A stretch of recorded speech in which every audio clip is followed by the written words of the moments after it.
Why is the magic Coco draws so powerful? It all comes from the wide-brimmed witches. We know that when Coco was very young, the wide-brimmed witches gave her a magic picture book. The magic inside it is mysterious and powerful. According to the rules of this magic world, as long as you understand magic symbols and magic ink, ordinary people can use magic freely. If you look closely, you'll notice the first magic Coco drew was just ordinary glowing magic, and the magic circle she drew looked very messy. This is because the power of magic depends on the size, neatness, and symbols of the magic circle. But why was the petrification magic Coco drew in the end so powerful? Careful viewers will definitely notice. This time Coco copied the magic circle directly from the picture book. This magic is extremely complex and even contains many semicircles. Coco's precise copying made the magic circle perfectly standard. This is the real reason why she can draw powerful magic. There is one more point. It is also mentioned in later manga chapters. When the wide-brimmed witches gave Coco the picture book, they also gave her a brush filled with magic ink. The ink inside had been replaced with enhanced ink. It's the combination of the perfect magic circle and enhanced ink that allowed Coco to draw magic that even shocks Kifri. Will Coco choose to use forbidden magic? The answer is yes. Coco will eventually take the initiative to use forbidden magic, and it won't be forced. It will be her voluntary choice. Although earlier episodes showed us that Coco accidentally caused her mother to be sealed by petrification magic,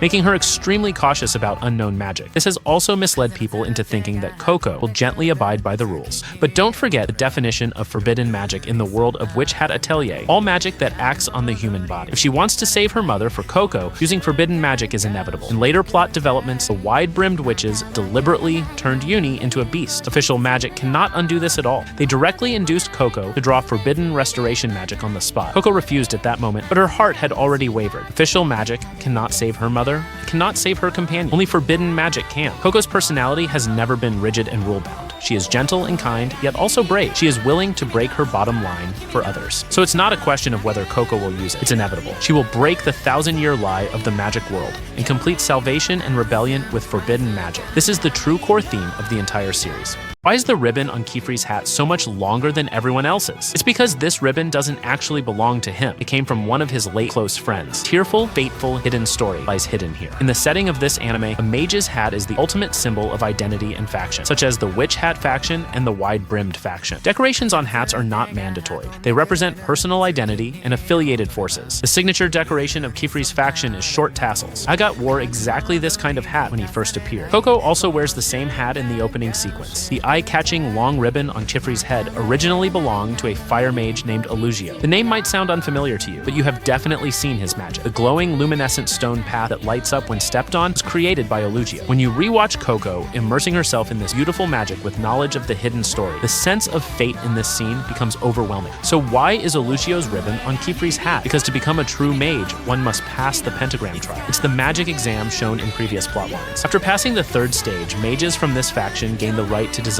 their own unique hat decorations. Elugio and Kifri passed the trial at the same time. To commemorate their friendship, they exchanged their hat decorations and have worn them ever since. So this is a relic of friendship, a carrier of longing, and a hidden tragedy. The anime is planted quietly for an entire season. Tell me in the comments, did you notice the difference on Kifri's hat the first time?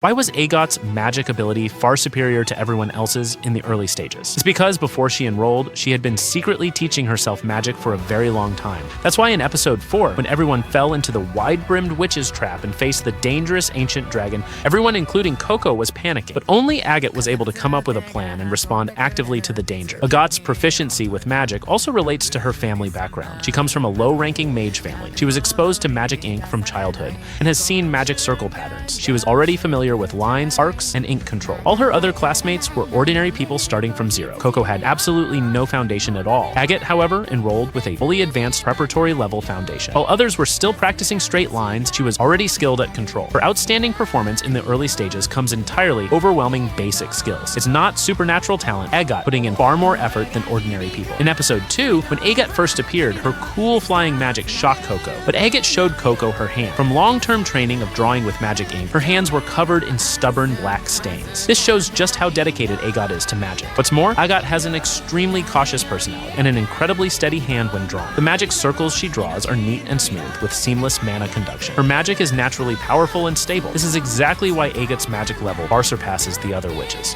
Do you know that Coco will definitely join the wide-brimmed witches? 3 details completely prove this. The first detail is the magic circle beneath Coco's feet. This glowing magic was the very first magic Coco ever encountered. It looks extremely beautiful and completely harmless. Coco was just a little girl back, and this magic fulfilled every single one of her expectations for magic. But don't forget, this magic was cast by the wide-brimmed witches. It is magic that acts directly on people. At that time, Coco hadn't learned about the taboos of the magic world yet. All magic applied to humans belongs to forbidden magic, so this left a huge impact on Coco. The wide-brimmed witches planted a seed in her heart. Magic used on the human body is not harmful at all. This leaves Coco with no psychological barrier at all to joining the wide-brimmed witches. The second detail, Coco's greatest wish is to break her mother's petrification curse. But the official Magic Association refuses to compromise at all. All magic targeting humans is forbidden. Healing, unsealing, saving lives, none are allowed. So who can help Coco? Only the wide-brimmed witches hold the ancient light magic. For her mother, Coco has no other choice. The third detail is the opposition in beliefs. Official witches ban all magic used on humans, whether it's for saving lives or healing. But Coco firmly believes magic that can save people should never be completely banned. This perfectly matches the wide-brimmed witches' ideology of freeing magic and pursuing its true origin. These 3 details are all foreshadowing for Coco to join the wide-brimmed witches. Do you think Coco will make this choice in the end?